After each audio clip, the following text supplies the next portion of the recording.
¿Por qué hay tantos candidatos a la presidencia municipal de Cozumel? 8. 8 candidatos. Nunca en la historia de la isla se había visto este fenómeno, pero hay un porqué. Para entenderlo, hagamos un poquito de historia.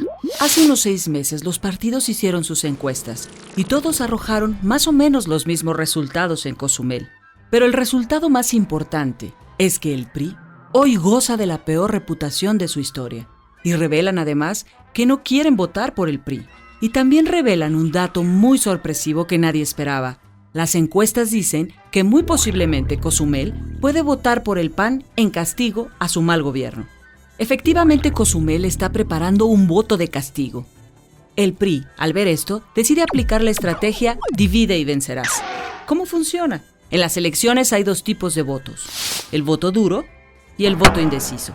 El voto duro es, en términos de mercadotecnia, aquel que es miembro de un partido, el que incondicionalmente vota por la institución de sus amores. Y el PRI es el partido con más voto duro en Cozumel, con un 29% del electorado. Le sigue el PAN con un voto duro del 18%, el PRD con un 6% y entre los demás partidos satélites se reparten un 6%, un total del 60% del electorado.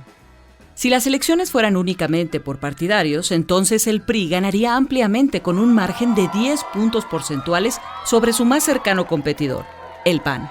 Pero si existe un 60% de voto duro que se reparte entre los 8 partidos políticos, existe también un 40% de un voto indeciso. Este es el voto que no sabe por quién va a votar, que no pertenece a ningún partido político y que ni siquiera sabe si va a asistir a las urnas. Y sin embargo, este es el voto que le va a dar la victoria a los punteros. Desgraciadamente para el PRI, las encuestas arrojan que este voto no les favorece en lo absoluto. Prácticamente un 80% está en contra de su gobierno y a favor de su segundo rival más importante, el PAN. Vemos las gráficas ahora de la importancia que tiene el voto indeciso. Si el 80% es antipriista, si solo hubiera 3 partidos, la posibilidad de que el PRI ganara sería de un 42% contra un 40% del PAN y contra un 20% del PRD. Ese sería el panorama. Habría un empate técnico entre el PRI y el PAN. Viendo este escenario, deciden aliarse PRD y PAN.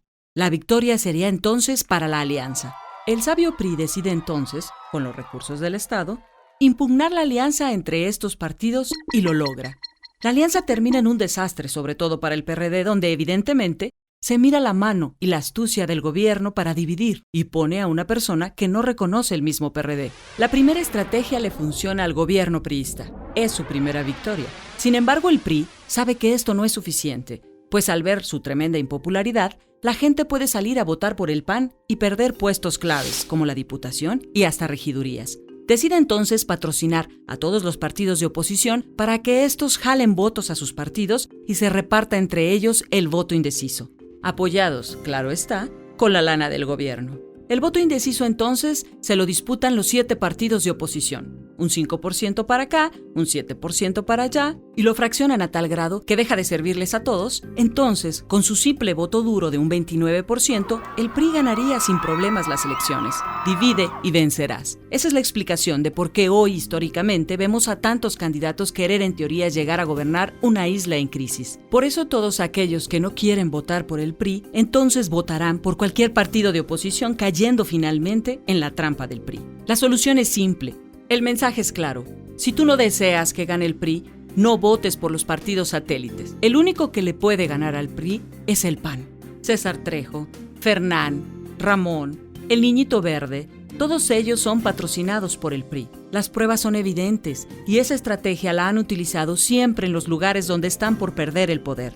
Recuerda que el PAN ya fue gobierno y su presidente ha sido el mejor en la historia de Cozumel. Tú lo sabes, inclusive ellos lo saben.